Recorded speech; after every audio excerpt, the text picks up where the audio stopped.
سلام، من اطهر هستم، شف هالستیک و همچنان از استانبول زیبا. اینجا استودیوی اطهرز مطفاکه و با یک داستان دیگه از غذا در خدمت شما هستیم. این اپیزود داستان حلوای ارمیک از کتاب سفره‌نیز شن اولسون، وقتی غذا زبان زندگی می شود. حلوای ایرمیک.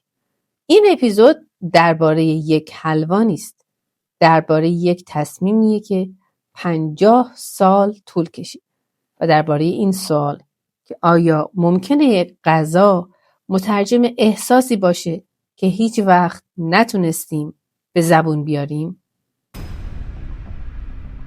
حلوای ایرمیک از کتاب سفره‌نیز شن اولسون، نوشته خانم تاکوهی تومیسیون.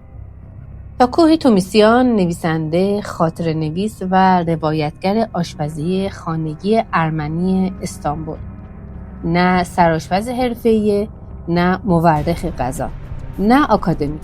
خودش هم در پایان کتاب به این موارد خیلی روشن اشاره میکنه.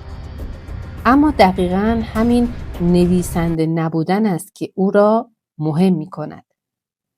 او از دل زندگی واقعی می نویسد.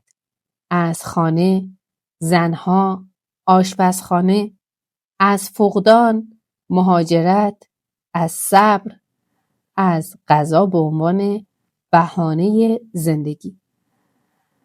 جایگاه این کتاب بین مردم عادی و خوانندگان عادی چطوره؟ برای خیلی ها این کتاب مادر بزرگ هاست. کتابی که بوی خانه می دهد. کتابی که آرام خوانده می شود، نه سریع. بین ارمنی های استانبول این کتاب حافظه است. ثبت یک زندگی است که دارد آرام آرام ناپدید می شود. نه نوستالژی اغراق‌آمیز دارد، نه سیاست زدگی، نه شعار. برای همین خیلی ها آن را کتاب خانه از دست رفته می دانند. بین آشپزها و حرفی‌های صنعت غذا اینجا خیلی مهم است. این کتاب برای آشپزها دستور دقیق توضیح نمی‌دهد. آشپزها معتقد هستند آنها این کتاب را می‌خوانند برای آگاهی از منطق غذا، روح غذا، فهمیدن این که چرا بعضی غذاها باید آرام باشند، چرا بعضی غذاها جمع می‌خواهند، چرا بعضی غذاها تنها خورده نمی‌شوند. خیلی از آشپزها میگویند کتابی که اگر فقط اسمش را ببینی فکر میکنی قرار است دستور غذا بخوانی، اما از همان صفحه اول میفهمی این کتاب بیشتر از آن که درباره چطور پختن باشد، درباره چطور زندگی کردن است.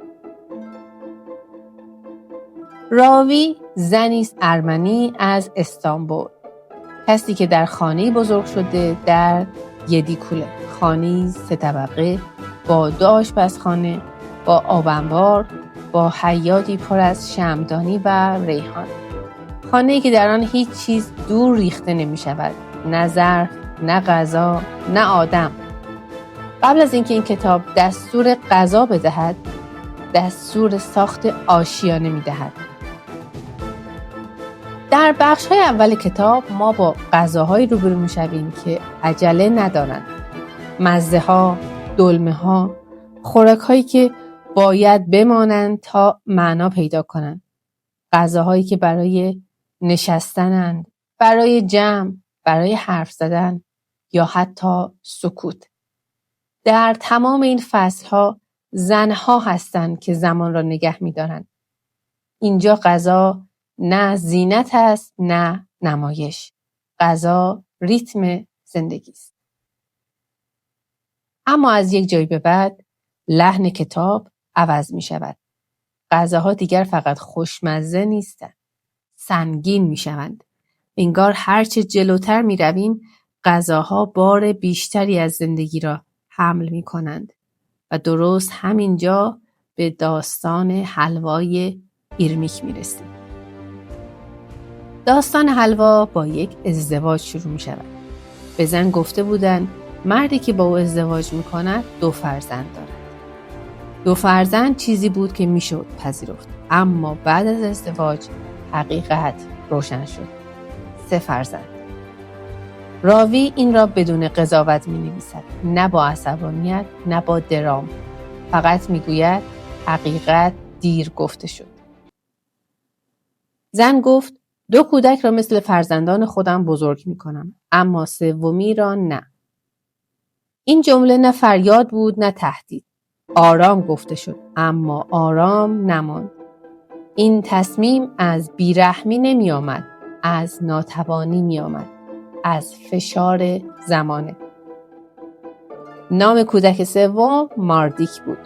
او را به چورلو فرستادند، شهری در ترکیه نزدیک استانبول. نه برای تنبیه، نه برای تبعید، برای اینکه پیش پدر بزرگ و مادر بزرگش باشد. اما مسئله مکان نبود، مسئله زمانه بود. این سالها سالهای آشوب بودند، سالهای تبعید، پراکنده شدن خانواده ها، گم شدن آدم ها. در چنین زمانه یک کودک که از خانواده جدا می شود ممکن است برای همیشه از دسترس خاطره هم خارج شود. از ماردیک نه خبر مرگ رسید نه خبر زندگی. او نامعلوم ماند و نامعلومی سنگین‌تر از مرگ است. زن و خانواده هرگز دست از جستجو نکشیدند. سالها گذشت، نامه‌ها نوشته شد، به کلیساها سر زده شد، اسمها پرسیده شد. راوی می نویسد او با این تصمیم 40-50 سال زندگی کرد، نه با اشک، با عذاب وجدان. اینجا شاید بد نباشد یک لحظه مکث کنیم. برای ما فارسی زبانها حلوا واژه آشنایی است.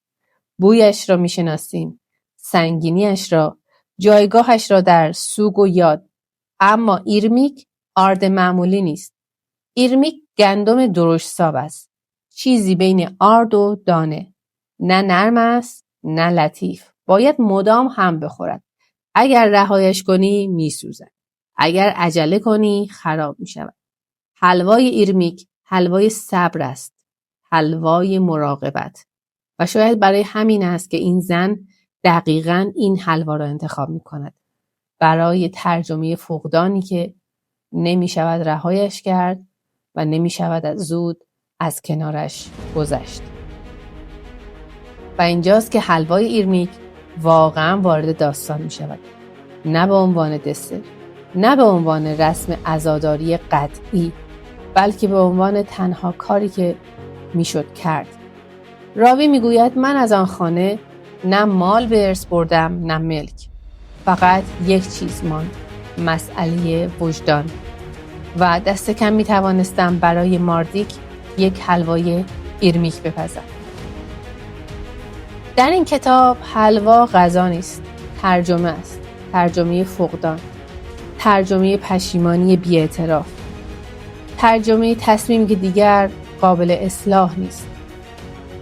کتاب با غذا تمام نمی شود، با زمان تمام می شود و این اپیزود هم همانجا تمام می شود. با این فکر که بعضی غذاها برای شکم نیستند، برای اینند که آدم بتواند با گذشته‌اش همچنان همخانه بماند.